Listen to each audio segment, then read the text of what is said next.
My name is Sarah Mitchell. I'm 42 years old and work as an administrative assistant at a medical clinic in Austin, Texas. When I married David 5 years ago, I thought I had found my life partner. He was a sales manager at a tech company and always made sure to mention his $85,000 annual salary. I, on the other hand, earned $28,000 a year, a difference that never bothered me until that Friday night. It was October, and Austin's evening air was pleasantly cool when we arrived at Meridian, an upscale restaurant downtown. David had arranged dinner with his work colleagues and their wives. I was wearing a simple navy blue dress I'd bought at a department store, while the other women displayed clearly more expensive outfits. "So, Sarah, are you still working at that clinic?" asked Jennifer, the wife of David's best friend. Her voice carried a condescending tone I'd noticed on other occasions. "Yes, I've been there for 7 years," I replied, trying to keep the conversation light. "How nice to have a little hobby," she said, taking a sip of wine. "I imagine it's relaxing not having pressure for results." I felt my stomach tighten. It wasn't just a job for me. It was my source of independence, however modest. I looked at David, hoping he would defend me, but he just cut his steak as if nothing had happened. "Well, someone needs to keep the household costs down," said Mark, another colleague of David's, laughing. "I imagine her contribution is quite symbolic." That's when David opened his mouth and said the words that would echo in my mind for weeks. "You guys have no idea. Sarah earns less in a year than I spend on my corporate credit cards." "Well, at least she doesn't spend much because she doesn't have much to spend." The table erupted in laughter. I felt my face burn with shame, but not from poverty, from betrayal. David had shared intimate information about our finances in a cruel and public way. Even more painful was realizing that he didn't see my contribution as valuable. "Must be nice to have someone who's content with so little," Jennifer added, and her laugh sounded like breaking glass. I finished dinner in silence, each bite feeling like cement in my throat. The conversation continued about bonuses, promotions, and extravagant spending, with David joining in enthusiastically. I felt invisible, reduced to a joke about financial poverty. During the drive home, I tried to address the issue. "David, don't you think what you said about my salary was a bit cruel?" "Come on, Sarah. You're too sensitive. It was just jokes among friends. Besides, it's fact, you really don't earn much." That night, lying beside him, I listened to his peaceful breathing while my mind boiled. He had no idea who I really was, or what I actually possessed. It would be painful, but it was finally time for him to find out. The next morning, while David got ready for work, I made coffee as I always did. He kissed my forehead absent-mindedly, as if nothing had happened. "See you later, honey. Remember, today's bill-paying day." I left a list on the table. After he left, I sat with my coffee cup and looked at the list. It was always the same bills: mortgage, water, electricity, gas, internet. Bills that I religiously paid with my insignificant salary, because David spent most of his money on expensive lunches, designer clothes, and electronic gadgets. I picked up my phone and dialed a number I rarely used. "Fidelity Investments, how may I help you?" "Hi, this is Sarah Mitchell. I'd like to check my account balance, please." After confirming my identity, the representative said, "Of course, Mrs. Mitchell. Your checking account has $2,847,921.34, and your investment portfolio is valued at $1.2 million. There was a dividend transfer of $15,000 yesterday." I thanked her and hung up. Since my father died 3 years ago, I had inherited a considerable amount. He had been a discreet and successful investor, and his will left me practically everything. My mother had passed away when I was 20, and my father never remarried. David knew nothing about this. When we got married, I kept my accounts separate and never mentioned the inheritance. It wasn't from initial distrust. It was because I had always valued my financial independence.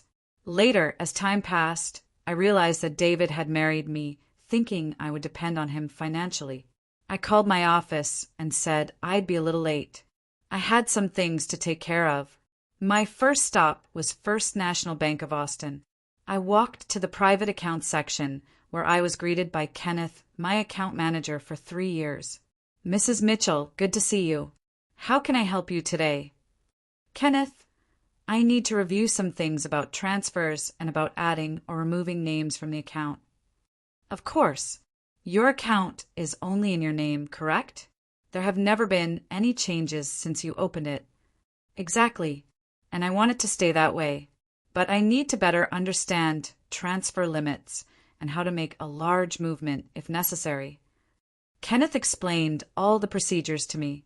Any amount over $50,000 would require a confirmation call, but since I had a history of large movements, it would be a simple process. May I ask if you're planning a large purchase, Mrs. Mitchell? I may be planning a significant change in my life, I replied. I prefer to be prepared. I left the bank with a strange feeling. It wasn't revenge I was seeking, but rather clarity. After 5 years of hiding my true financial situation, maybe it was time for total honesty. When I arrived at work at the clinic, my colleague Susan noticed my expression. Everything okay, Sarah? You look different today. I think I'm finally seeing some things more clearly, I replied. The rest of the day passed in a haze of routine, but my mind was far from administrative tasks. I was making plans. That weekend, David announced he had invited Mark and Jennifer for a barbecue on Sunday. My stomach churned at the thought of facing those people who had humiliated me again, but I also felt a strange sense of determination. Don't you think it's too soon to have them over after Friday's dinner? I asked. Why? Are you still upset about that? Sarah, you need to develop thicker skin. You can't take everything personally.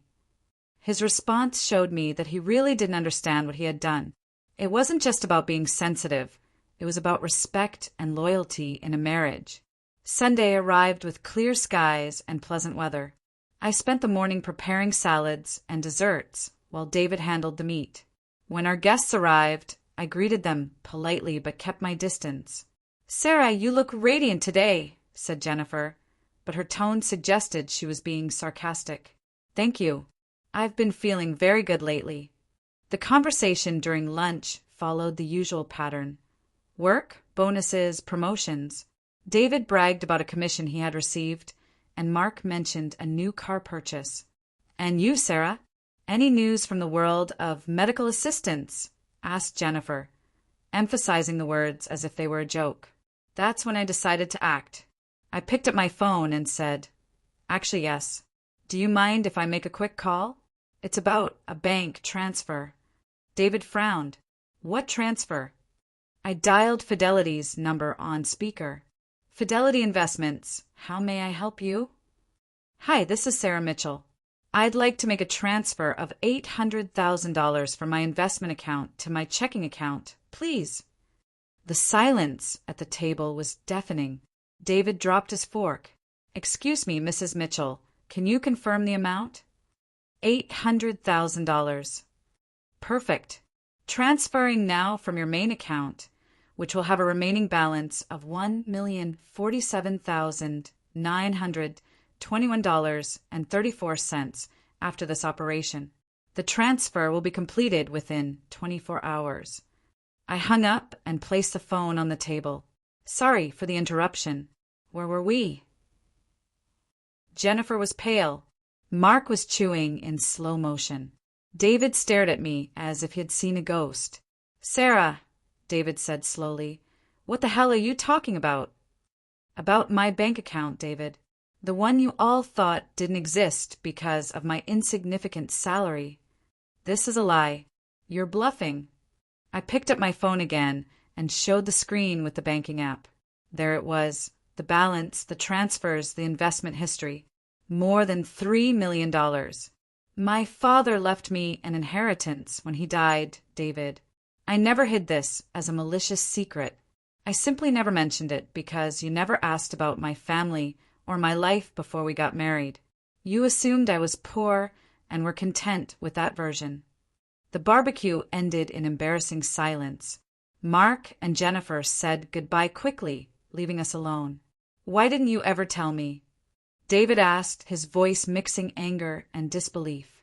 Because I wanted to be sure you married me for who I am, not for what I have. And apparently I made the right choice. During the following weeks, our house became a silent battlefield. David alternated between reconciliation attempts and outbursts of anger.